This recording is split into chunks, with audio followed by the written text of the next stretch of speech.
It looks like Blackbolt might be aboard the Fantastic Four ship, the one we saw at the end of the Thunderbolts movie. And with all the hype surrounding the X-Men right now, it feels like most Marvel fans are totally focused on them.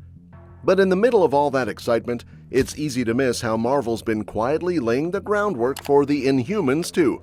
And let's be honest, if they do bring the Inhumans back, you know it's going to start with none other than the King himself, Blackbolt. There's even a theory floating around that the Inhumans already exist on the moon in Earth 616, just like in the comics. So stick around, because we're about to break down everything we know so far about Blackbolt's possible return and what the future could look like for the Inhumans in the MCU. Let's get into it. Let's start with a quick intro for those who might not be too familiar with Blackbolt in the MCU. Blackagar Boltagon, yeah, that's his full name, is a character who's been around since 1965, created by the legendary Stan Lee and Jack Kirby. He's the king of Attilan and leader of the Inhumans, a group of genetically enhanced beings who've stayed hidden from humanity for centuries.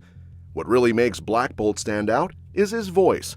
Just a whisper from him can destroy entire cities, so he's had to train himself to stay completely silent, using sign language or spokespeople to communicate.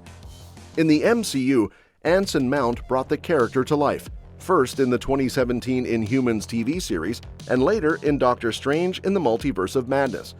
But let's be honest, Marvel didn't do him justice there.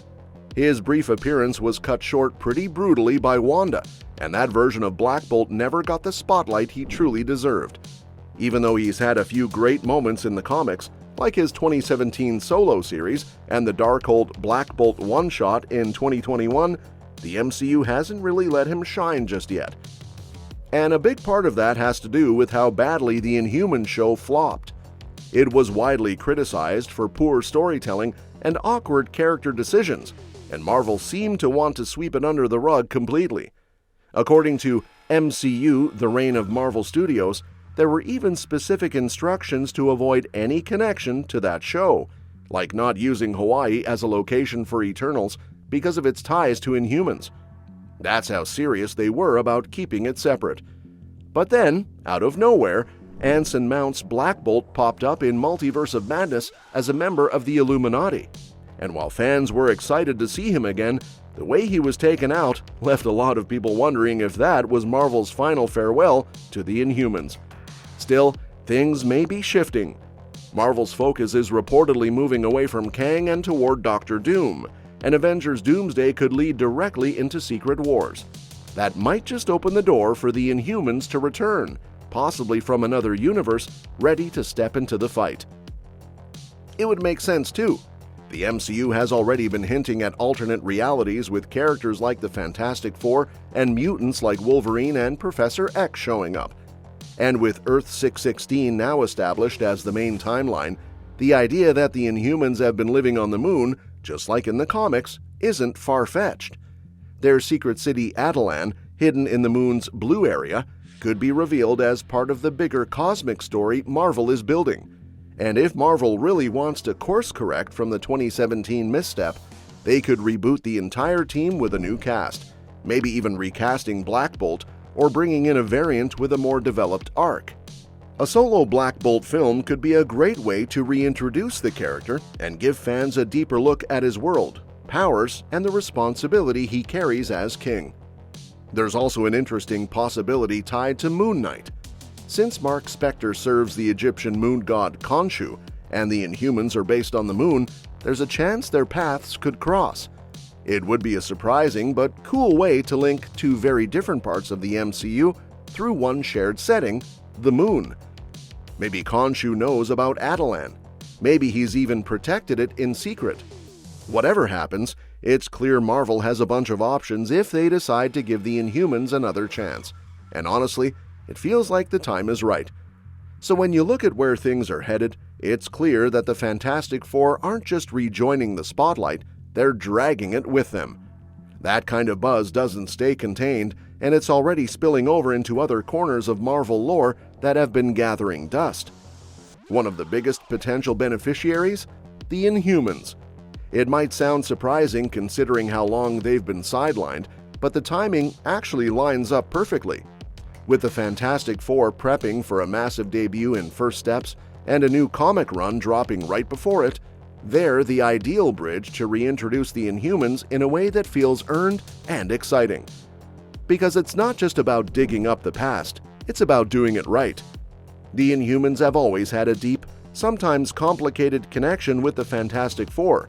They weren't just guest stars, they were family, allies, and even replacements when needed. Crystal and Medusa didn't just show up for a few panels, they joined the team when the FF needed a hand. That kind of legacy doesn't just vanish because of one bad TV adaptation.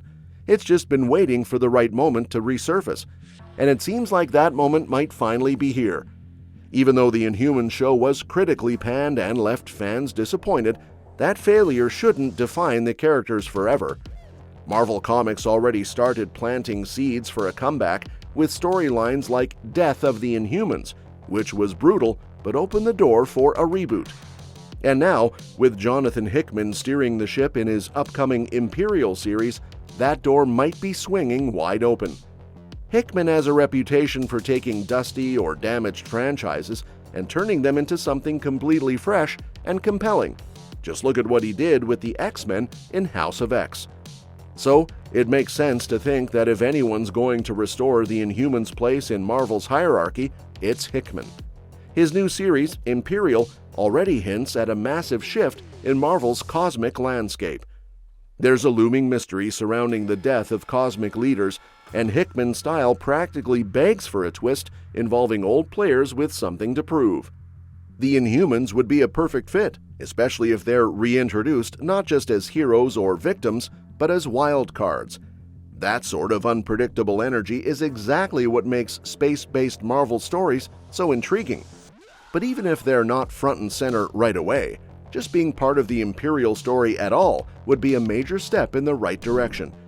It gives fans and newcomers a fresh lens through which to view characters like Blackbolt, Medusa, and Crystal, not as remnants of a failed show, but as complex, powerful figures in their own right. Add in Ms. Marvel's connection to the Inhumans and the potential tie-ins to the Fantastic Four's MCU launch, and you've got a recipe for a full-blown renaissance. And that's that for today's video. Thanks for watching, and we will see you in the next one. Your suggestions for future videos are always welcome in the comments below. Don't forget to like, share, and subscribe to stay in the loop. And if you want, you can share your thoughts about this video in the comments.